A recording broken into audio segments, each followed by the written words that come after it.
संधि। संधि की परिभाषा लिखिए, दो वर्णों के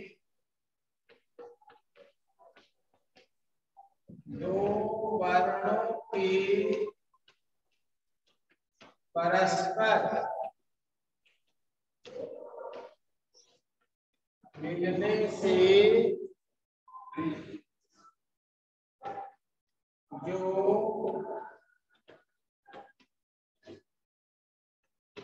विकार उत्पन्न होता है उसे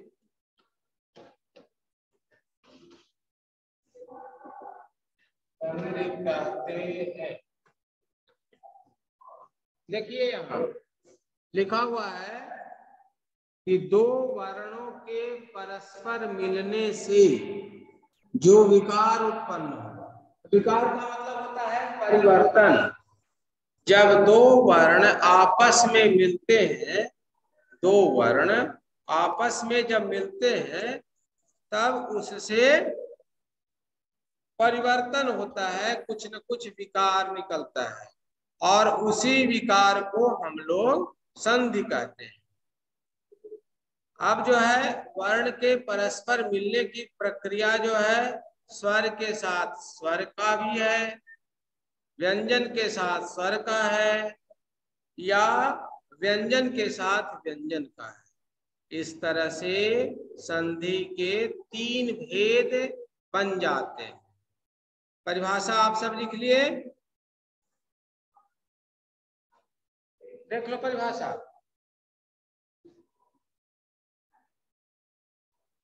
परिभाषा एक बार फिर से मैं बोल दे रहा हूं, दो वर्णों के परस्पर मेल से जो विकार उत्पन्न होता है उसे संधि कहते हैं।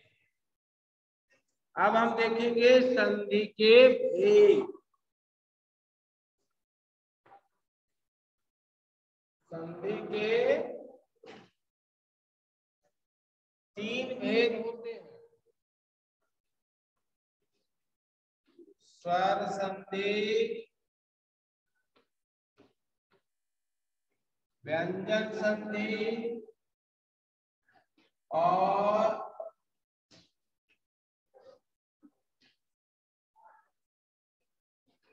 विसर्ग संधि। संधि के तीन भेद होते हैं, स्वर संधि, व्यंजन संधि और विसर्ग संधि। सारे बच्चे लिख लिए, संधि के तीन भेद, स्वर संधि, व्यंजन संधि और विसर्ग संधि।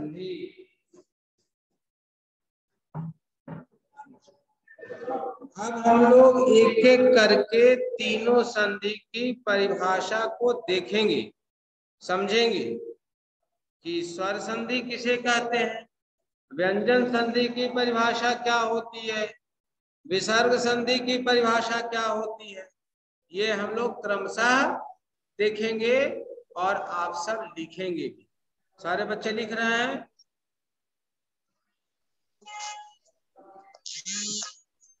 हम बीच में आपसे कॉपी देखने की बात करेंगे, अभी आप लिखो।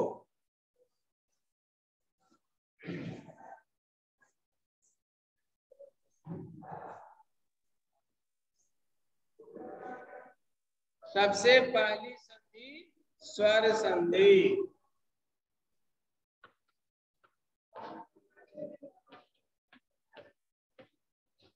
स्वर संधि किसे कहते हैं, इसकी परिभाषा होती है, स्वर वर्ण के साथ स्वर वर्ण के मिलने से जो परिवर्तन होता है उसे स्वर संधि कहते हैं।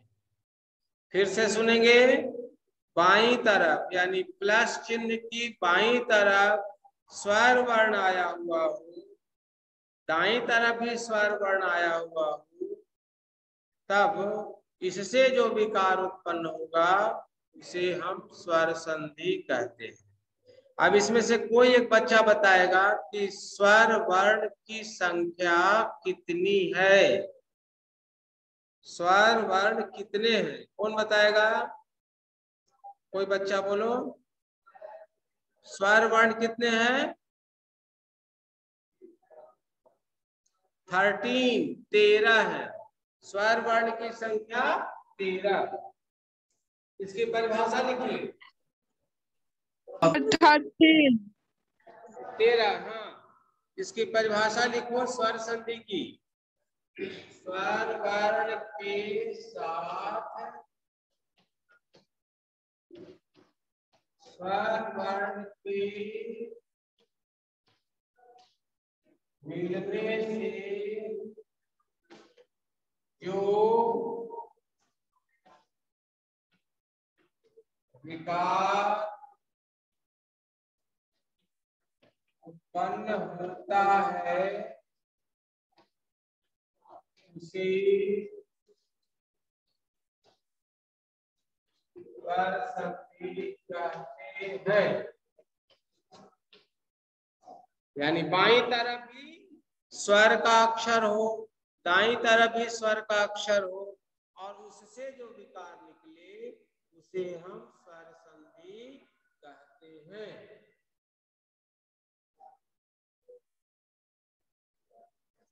उदाहरण के लिए मान लो देव प्लस अर्थी। कोई बच्चा बताएगा कि देव शब्द का अंतिम अक्षर क्या है।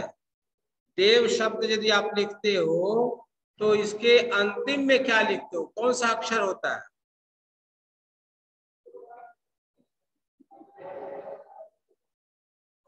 देव शब्द का अंतिम लेटर क्या है?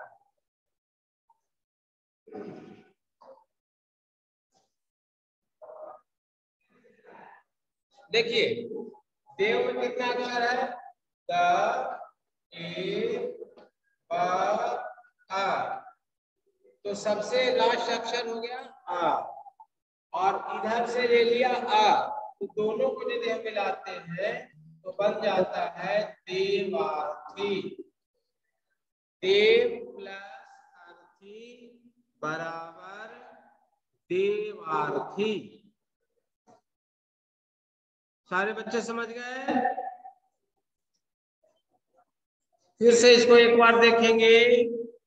स्वर वर्ण के साथ स्वर वर्ण के मिलने से जो परिवर्तन होता है, जो विकार निकलता है, उसे हम स्वर संधि कहते हैं। अब यहाँ उदाहरण के रूप में देखा गया देव प्लस अर्थी। तो देव शब्द का अंतिम अक्षर है अ, और अर्थी शब्द का पहला अक्षर है अ। दोनों को मिला करके आ बन गया देवार्थी। अब हम लोग व्यंजन संधि की परिभाषा को देखेंगे। व्यंजन संधि, व्यंजन संधि सारे बच्चे लिखेंगे।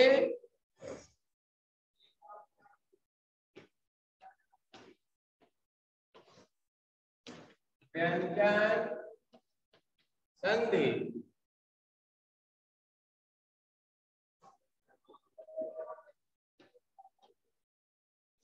व्यंजन वर्ण के साथ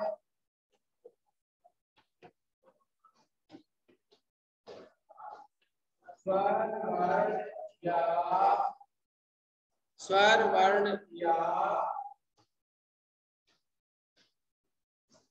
व्यंजन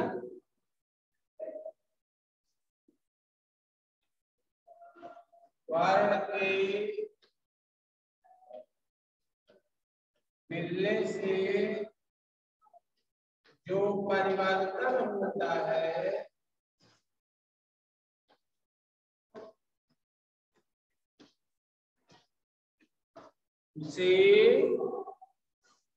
परिवर्तन होता है उसे व्यंजन संधि कहते हैं।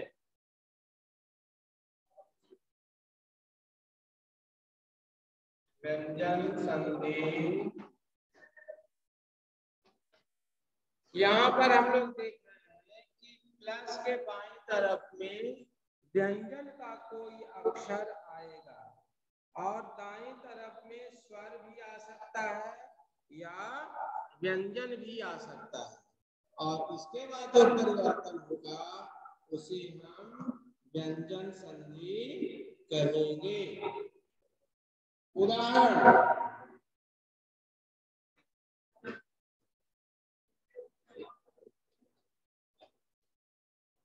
उदाहरण में वाक् प्लस ईशः बराबर वागीशः, वाक् प्लस ईशः बराबर वागीशः। ये व्यंजन संधि की परिभाषा हो गई और व्यंजन संधि का उदाहरण हो गया।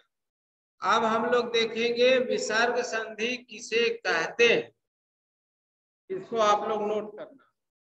इसको मिटा दें।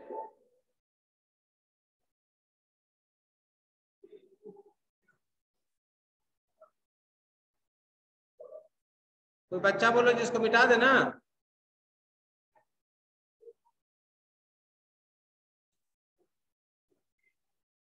सारे बच्चे लिखिए विसर्ग संधि की परिभाषा।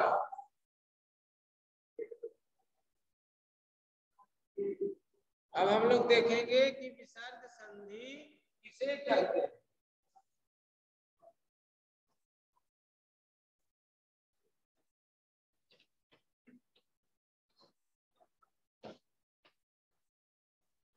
विसर्ग संधि, विसर्ग के बाद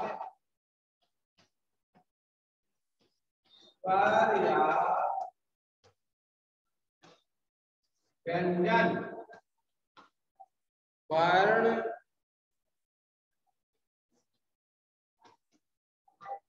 के मिलने से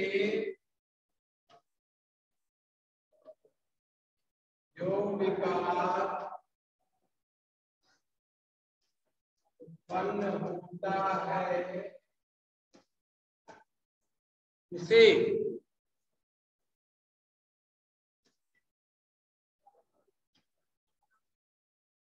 विसर्ग संधि कहते हैं।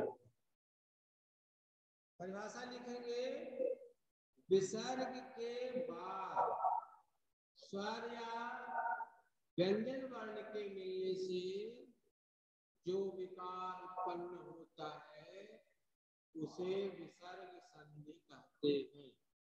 यहाँ पर क्या होता है, बाईं तरफ यानी प्लस चिन्ह की बाईं तरफ व्यंजन का कोई अक्षर मिलेगा और दाईं तरफ स्वर वर्ण भी आ सकता है अथवा व्यंजन वर्ण भी आ सकता है, और तब विसर्ग में परिवर्तन होगा। विसर्ग में परिवर्तन होगा जिसे हम विसर्ग संधि कहेंगे। जैसे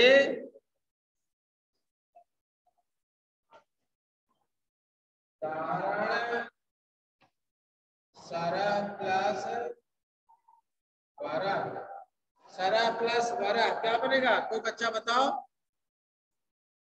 सरह प्लस वरह, बोलो कोई।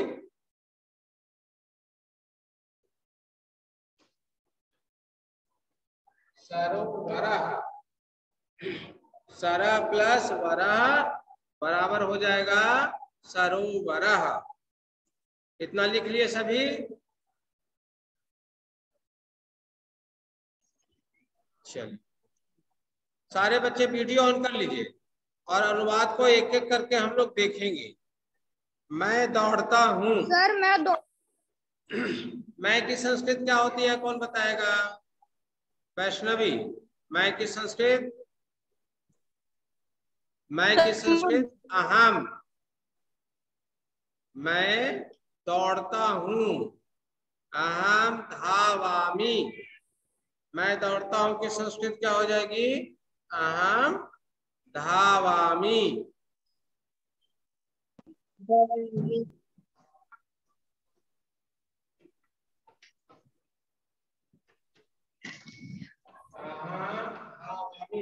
अहम जो है वह उत्तम पुरुष का एक वचन है, इसलिए हो गया अहम भावामि। दूसरा अनुवाद क्या था?